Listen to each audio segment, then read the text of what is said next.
Second law of thermodynamics, ऊष्मागतिकी का दूसरा नियम। ऊष्मागतिकी का दूसरा नियम यह बताता है कि ऊष्मा ऊर्जा को पूर्ण रूप से यांत्रिक ऊर्जा में परिवर्तित नहीं किया जा सकता।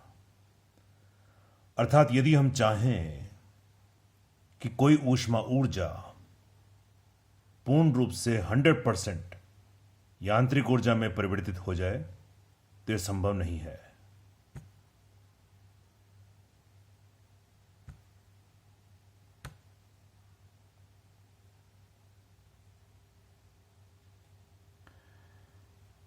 ऊष्मागतिकी का दूसरा नियम यह भी बताता है कि जब ऊष्मा ऊर्जा को कार्य में परिवर्तित किया जाए तो इसके लिए आवश्यक है कि किसी ऊष्मा ऊर्जा वाले स्रोत से ऊष्मा ली जाए, जिससे उस ऊष्मा का कुछ भाग कार्य में परिवर्तित हो जाए और शेष भाग को किसी निम्न ऊष्मा वाली वस्तु में भेज दिया जाए। कहने का अर्थ यह हुआ कि ऊष्मा ऊर्जा को कार्य या यांत्रिक ऊर्जा में परिवर्तन के लिए ऊष्मा का प्रवाह होते रहना चाहिए। यदि ऊष्मा का प्रवाह नहीं हो रहा है तो ऊष्मा ऊर्जा का अन्य ऊर्जा के रूप में रूपांतरण भी संभव नहीं होगा। ऊष्मा इंजन इसी नियम पर आधारित है।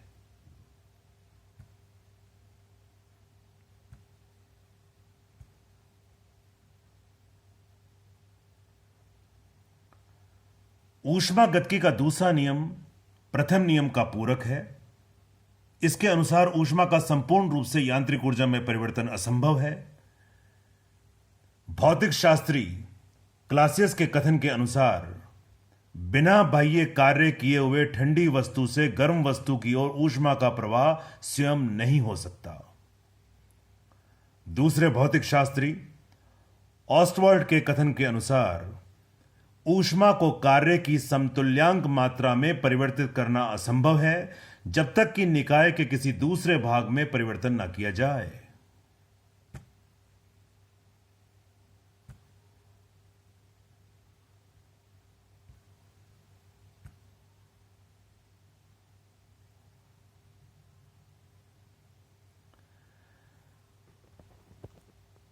तो ऊष्मागतिकी के जो नियम हैं, the laws of thermodynamics describe the relationships between the thermal energy or heat and other forms of energy and how energy affects matter.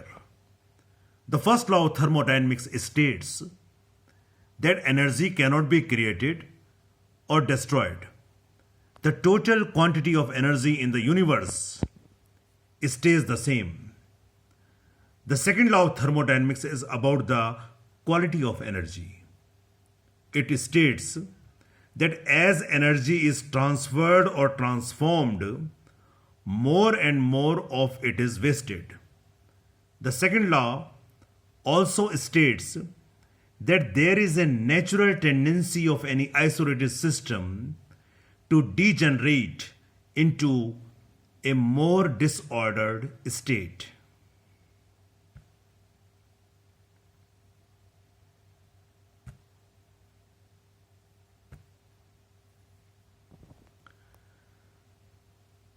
So it is crystal clear that the second law of thermodynamics states that the total entropy, that is disorderness, of an isolated system can never decrease over time, and it is constant if and only if all processes are reversible. Isolated system spontaneously evolve towards thermodynamic equilibrium, the state with maximum entropy.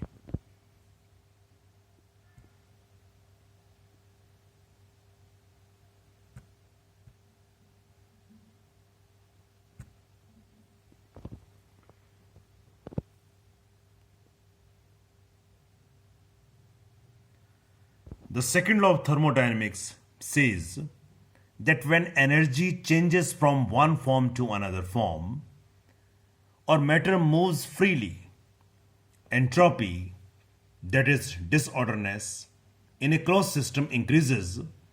Differences in temperature, pressure, and density tend to even out horizontally after a while.